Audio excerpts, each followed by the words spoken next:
आज हम बात करेंगे एक और प्रोटोजोन पैरासाइट की जो कि जूनोटिक है, कि वो वेक्टर बॉर्न डिजीज है और जो सैंड फ्लाइज होती हैं ना, वो उसको ट्रांसमिट करती हैं। इस डिजीज का नाम है लिशमेनिएसिस, और जो पैरासाइट इसको काज करता है वो लिशमेनिया उसका जीनस है।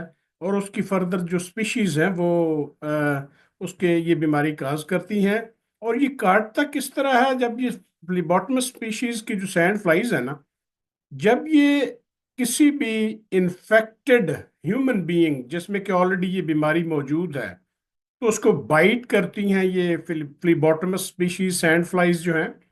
तो ये वहां से जब फीड लेती हैं तो ब्लड के साथ इनको प्रोमेस्टिगोट्स मिल जाते हैं, जो कि प्रोमेस्टिगोट्स इनके डेवलप होते हैं इनकी गट में। और अल्टीमेटली ये पूरी डेवलपमेंट के बाद सैंड फ्लाइज जब दोबारा उसके सलाइवा के अंदर उसकी प्रोबोसिस उसको कहती है, जो सक करती है ना, बाइट करती है जिसके साथ ये, तो ये अल्लाह ताला ने निज़ाम बनाया हुआ है कि इसके माउथ पार्ट्स जो हैं वो प्रोबोसिस आगे उसके माउथ होता है जो उसके बाइट करती है जब ये फ्लाई। तो ये ए मेस्टिगोट फॉर्म है पैरासाइट की, डेवलपमेंटल फॉर्म। ए मेस्टिगोट को इंजेक्ट करती है ह्यूमन बीइंग्स में, ये प्रो मेस्टिगोट फॉर्म में आते हैं और उसके बाद ए मेस्टिगोट फॉर्म में मैक्रोफेजेस के अंदर ये डेवलप हो जाते हैं। और जब ये इनका साइज इससे ज्यादा बढ़ जाता है तो अल्टीमेटली ये सेल जो है मैक्रोफेज ये भी रप्चर हो जाएगा। और अल्टीमेटली जो एएमएसटी गोट है ना, ये मल्टीप्लाई करेंगे, मुख्तलिफ सेल्स में अटैक करेंगे मैक्रोफेजेस को, और इसका साइकिल बार बार बार बार रिपीट होता जाएगा। और जब ये दोबारा कोई फ्लीबोटमस फीड लेने के लिए उस इन्फेक्टेड ह्यूमन बींग्स में आएगी, तो वो इन एएमएसटी गोट्स को जो है ना वो इन ले लेगी ब्लड। फ्लीबॉटमस यानी सैंड फ्लाई के गट में जाएंगे, तो वहां जाके ये जो है ना ये फर्दर इनकी डेवलपमेंट होगी और ए मेस्टिगोट जो है फिर प्रोमेस्टिगोट बन जाएंगे। और गोट जो है ये डिवाइड होते हैं फिर इनकी इसी गट में फ्लीबॉटमस की सैंड फ्लाइज की। और अल्टीमेटली फिर ये उसकी प्रोबोसिस में माउथ पार्ट्स में पहुंचते हैं। और जब ये वहां पहुंचते हैं तो दोबारा फीड लेने के लिए जब ये फ्लाइज जाती हैं, तो वहां जाके ये फिर इंजेक्ट करती हैं ह्यूमन बीइंग्स को। एक तो ये इसका साइकिल है। अब इसकी जहां तक टाइप्स की बात है, जहां जहां ये घूमता है ना पैरासाइट, प्रोमेस्टिकेट गोट फॉर्म में या एमेस्टिगोट फॉर्म में, वहां वहां ये अपने निशान छोड़ जाता है, वहां वहां इसकी जो लेजन छोड़ जाता है। इसकी तीन टाइप्स हैं लिशमेनियोसिस की। एक तो है कुटेनियस, कि जहां बाइट किया इसने सैंड फ्लाई ने, वहां वो गुम्मड़ सा बन जाता है और उसको नोड्यूल आप कह लें, और वो पेप्यूल कह लें उसको, कि जब वो पेप्यूल जब बड़ा होता है तो उसके बाद वो उसमें अल्सर बन जाते हैं, सेकेंडरी बैक्टीरियल इन्फेक्शन भी हो सकती है। इसी तरह की लेजन जो है, ये लेजन जो है ये मिकोजा में भी हो सकती हैं, विसरल ऑर्गन में भी हो सकती हैं। आप कहेंगे कि कुटेनियस की तो समझ आई कि ये जो स्किन है ये कुटेनियस है। और मिकोजल क्या है, आपके जितने ये सरफेसेस है ना नोज के अंदर या गले के अंदर, फेरेंक्स के अंदर, ये मिकोजल सरफेसेस में भी इसकी लेजन्स बन सकती हैं। और लेजन्स बेसिकली वो पेप्यूल और उस तरह के अल्सर टाइप ही होंगी, लेकिन कई मरतबा वो ज्यादा मिलके डिफ्यूज टाइप लेजन नजर आएगी, और कई मरतबा ऐसा नहीं होता है। और जाहिर है जिस ऑर्गन में वो होंगी उस ऑर्गन का जो फंक्शन है वो अफेक्ट होगा। तो ये जो कुटेनियस लिशमेनियासिस है ना, इसको ओरिएंटल और ट्रॉपिकल सोर भी कहते हैं, या दिल्ली और अलिप्पो बॉयल भी कहते हैं। अब आगे मिकोसल लिशमेनियासिस, इसको एस्पंडिया एस्पंडिया भी कहते हैं। और ये लिशमेनिया ब्राजीलियंसिस जो है वो इसको काज करता है, कि जब वो इन्फेक्ट करती है सैंड फ्लाइज, तो ये ट्रेवल करके ना लिम्फेटिक रूट्स के जरिए और ब्लड स्ट्रीम के जरिए ये या तो नेजोफेरेंजियल रूट यहाँ पहुंच जाती है, इसके मिकोजा को अफेक्ट करती है, और या बाकी जो मिकोजल सरफेसेस हैं उनके टिश्यूज में जाके ये पेनिट्रेट करती है। और वहां जाके जब मिकोजल लिशमेनियासिस होती है तो इसमें महीनों और सालों तक लग सकते हैं, कि बड़ी स्लो ट्रेवलर है ये। और इसी तरह विसरल लिशमेनियासिस जो है, इसको आमतौर पर कालाजार या डम डम फीवर इसको कहा जाता है। और ये इसको जो जरासीम काज करता है प्रोटोजोन स्पीशीज, उसको कहते हैं लेशमेनिया डोनोवेनाई या लेशमेनिया इन्फेंटम, जो कि बच्चों में भी आ सकता है।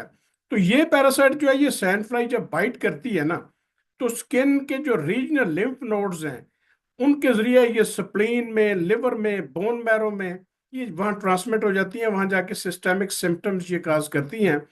और ये जब जाहिर है कर स्प्लीन में जाएंगी लिम्फ नोड के जरिए, या लिवर में जाएंगी, या बोन मैरो में, तो लिवर और स्प्लीन, इनकी तो स्प्लीनोमेगली और हेपेटोमेगली का उनका साइज, तिली का साइज और जिगर का साइज बढ़ सकता है। और इसी तरह अगर वो बोन मैरो में जाएंगी तो बोन मैरो के जो फंक्शंस है वो इस इफेक्ट जो है हो सकते हैं। हाँ, ये याद रहे कि विसरल लिशमेनियासिस जो है ना, ये बिलअमूम जो कि इम्यूनो कॉम्प्रोमाइज्ड होस्ट होते हैं ना, फॉर एग्जांपल एड्स के मरीज हैं, इन जैसे मरीजों में जहाँ की इम्यूनिटी जो है बिल्कुल डाउन हुई होती है, उसमें ब्रेक डाउन होता है, तो वहाँ ये अपॉर्चुनिस्टिक पैरासाइट होते हैं, वहाँ ये ज्यादा अटैक करते हैं। जहां तक सिम्टम्स की बात है, जैसे मैंने आपको पहले अर्ज किया है कि सैंड फ्लाई जहां बाइट करती है वहां वो गुम्बड़ सा बन जाता है, पैप्यूल कह लें, वो आहिस्ता आहिस्ता बढ़ता भी है। उसके बाद वो अगर उसको लेजन्स जो हैं वो मिल जाएं तो वो एनलार्ज भी हो जाती है, वो लेजन जो है उसका साइज बढ़ भी जाता है। और इसमें भी पहले ये पेनलेस हो सकती हैं, उसके बाद अगर उनकी सेकेंडरी बैक्टीरियल इन्फेक्शन हो जाए तो उसमें पस भी पड़ सकता है, और ये अल्सर्स भी बन सकते हैं। और जब ये अल्सर्स बनते हैं तो डेफिनेटली ये पेनफुल भी होते हैं।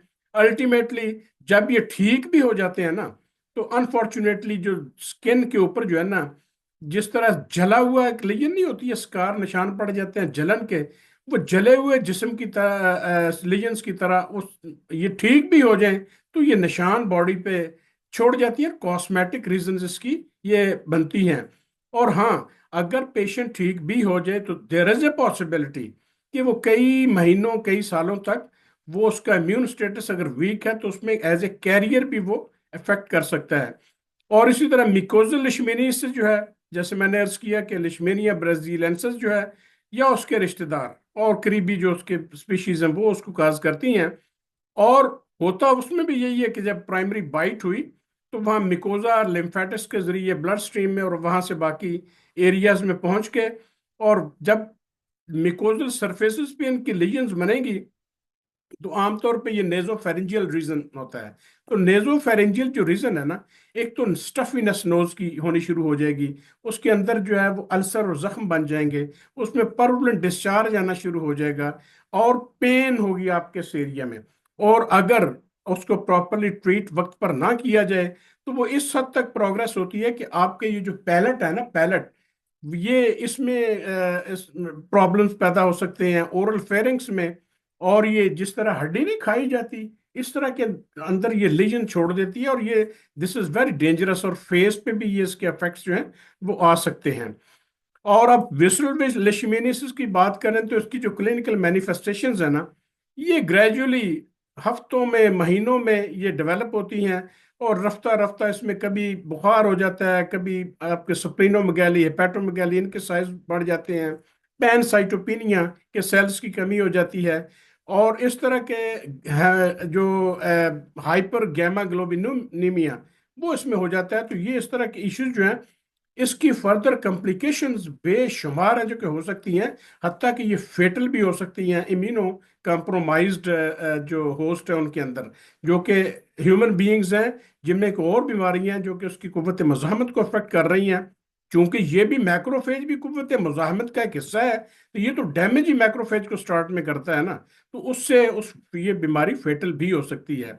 जहां तक इसकी तशखीस की बात है, डायग्नोसिस की, तो ये लाइट माइक्रोस्कोपी है, और राइट जीमसा स्टेन या जीमसा स्टेन के साथ टिश्यू सैंपल में इसको प्रिपरेशन करते हैं, और उसमें आप ऑर्गेनिजम्स को आइडेंटिफाई कर सकते हैं। या सीरोलॉजी उसकी है कि एंटीबॉडी बॉडी टाइटर्स जो हैं, आप सैंपल दें तो आप एंटीबॉडी टाइटर्स इसके कुटेनियस और मिकोजल लिशमेनियासिस के, या विसरल सॉरी, एंटीबॉडी टाइटर्स जो है ना, ये विसरल लिशमेनियासिस के जो हैं वो तो नजर आ जाएंगे, लेकिन कुटेनियस और मिकोजल लिशमेनियासिस जो है उसमें बिलअमूम ये एंटीबॉडी टाइटर्स नजर नहीं आते हैं कि उसका किस हद तक अटैक है और बॉडी कितना रिस्पॉन्ड कर रही है।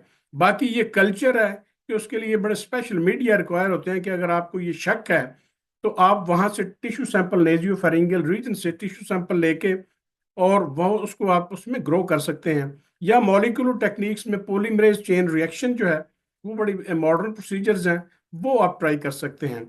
जहां तक ड्रग्स की बात है, तो ड्रग्स डिपेंड करता है कि किस तरह की सिचुएशन है पेशेंट की।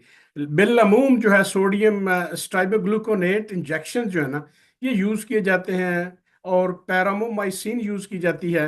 और समटाइम्स ये ऐसा होता है कि अगर कुटेनियस लीजन्स आपको नजर आ रही हैं तो लीजन में ये इंजेक्शन भी जो इंजेक्ट किए जाते हैं। लेकिन एक बेहतरीन सिस्टमेटिक ट्रीटमेंट के लिए सारी टाइप्स की, कुटेनियस की, मिकोजल की, विसरल की, ये सब के लिए एक जो ड्रग है ना, मिल्टीफोसिन, मेल्टीफोसिन ओरली, ये आप उसको दे सकते हैं। और अगर ये नहीं है तो अल्टरनेटिवली एम्फोटेरिसिन बी, डीऑक्सीकोलेट, और इसी तरह पेंटावेलेंट एंटीमोनियल्स जो हैं वो आप दे सकते हैं, सोडियम स्ट्राइबोग्लूकोनेट जिसका मैंने नाम लिया है। तो ये इसकी ट्रीटमेंट के मुख्तलिफ प्रोटोकॉल्स हैं, वो आप ट्राई कर सकते हैं।